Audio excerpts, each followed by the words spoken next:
Oh, Icky, what grand adventures you have!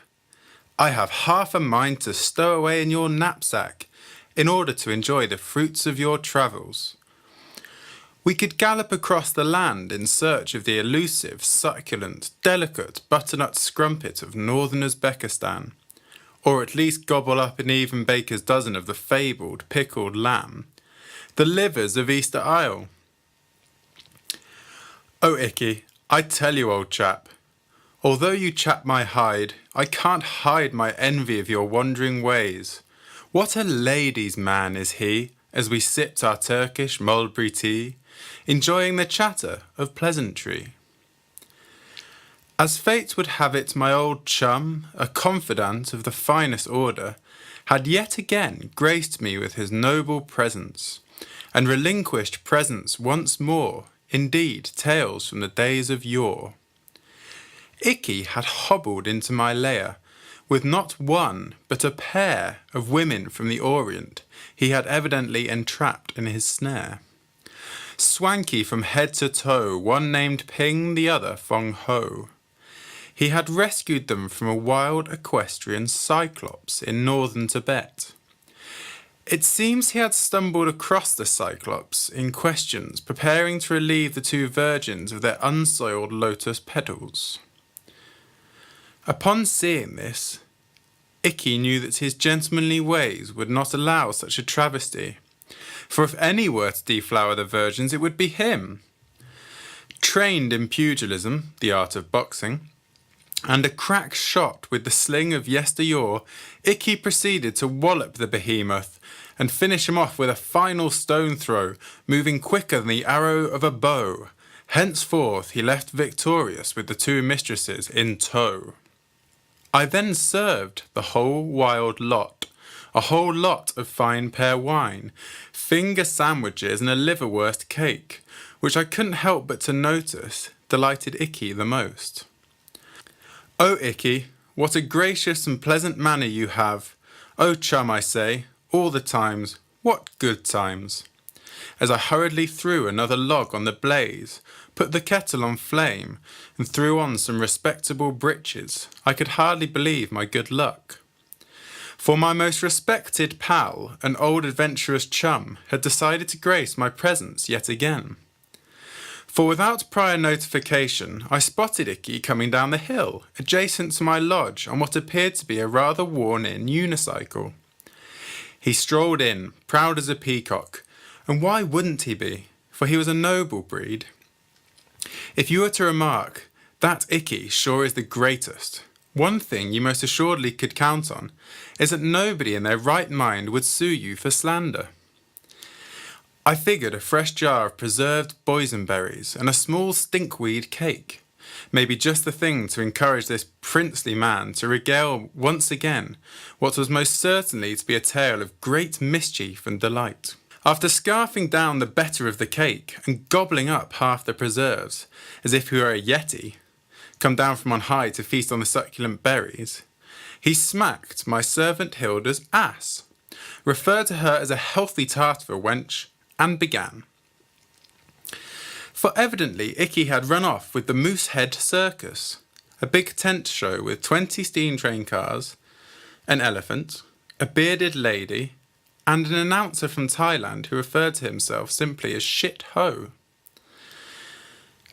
Icky had been showing one of the clowns how to perfect the quadruple mid-air somersault without a net, a feat which only 5 people in the world had ever accomplished, 4 of which being members of the famed Flying Wallenda family, for Icky had a knack for all things, often too much out of reach for the common gent.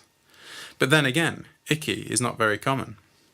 As the clown twirled through the air, with an air of tomfoolery, Icky thought, the gent is a mess, with not more but less of the flying ability that only I possess, for it is a great stress to fly through the air without being a mess. The clown fell to his death, and Icky chuckled aloud with a belly laugh. Ha! Said Icky, he ought to keep his day job. Oh, too late now. Not much work for a dead clown. Oh my! All's well that ends well, I suppose. At hearing Icky's remark, the clown's girlfriend, who also happened to be the show's bearded lady, came running towards Icky with a sword from the sword swallower, intent on impaling my dear friend. Icky then took off on a unicycle. It wasn't fear of the bearded lady's sword skills, for as we all know, Icky is a world-class fencer. But you see, Icky is a very moral man, and his noble character would just not allow him to run the bereaved woman through, beard or no beard. Not to mention, Icky had always found a woman with hair to be rather erotic. Oh, Icky, no harm, no fall. You have made my basket belly roll yet again, and for that I shall ever be grateful. Icky, I ask once again, is there anything you can't do? What good times, friend, what good times. My belly basket rolled as Icky stumbled through my door yet again, for as we well know, he is an associate of my dearest regard, and one heck of a wordsmith when it comes to regaling experiences of his. He was dressed in army camo, an unusual dress code for a man, more commonly accustomed to being adorned with fine lace and silk from the Orient, which looked to be woven and loomed by the hand of God himself, from up on high. As he gobbled up the candy corn and Cornish hen I had steered his way, he explained to me that this was an attempt to make the headless horseman of Sleepy Hollow in the township of Terrytown, NY, less likely to see him and dispel with his head. Your choice of heads. Let's face it, if you had your choice of heads, would your first pick not be that of Icky? A little factoid, which Mr. Igor was very aware. He had been travelling about the area in an attempt to find the perfect pumpkin to make his jack-o'-lantern, for he was a fine carver of the orange vegetable and had caused quite a stir the previous year at the state fair with his jack-o'-lantern, depicting a pair of rabbits intertwined in relations. He had been travelling the area on a yak named Stew, for this beast was friend not foe. Icky and the yak would lay naked together for hours under the branches of the weeping willow tree, just enjoying each other's company. After foraging for wild pumpkin under a juniper bush, one eve by candlelight, Icky heard the snorting of the undead horse belonging to none other than the Headless Horseman. When faced with this rather alarming sight, Icky decided to charge the dreadful spirit, for nobody sneaks up on Icky, ghoul or not. The horseman fought with the fury of 10 men, but in the end was shamed as Icky had triumphed yet again, using a Brazilian martial arts dance technique of capoeira, for which Icky is extremely versed. Icky yelled after the disgraced goblin, "The only head you will be getting tonight is that from your whore of a mother back in hell, you incestuous little stinky headless goblin boy. Be off with you!" Oh, Icky, you are a man of mystery. Without you, simply put, the world would seem oh so weary, flat and stale.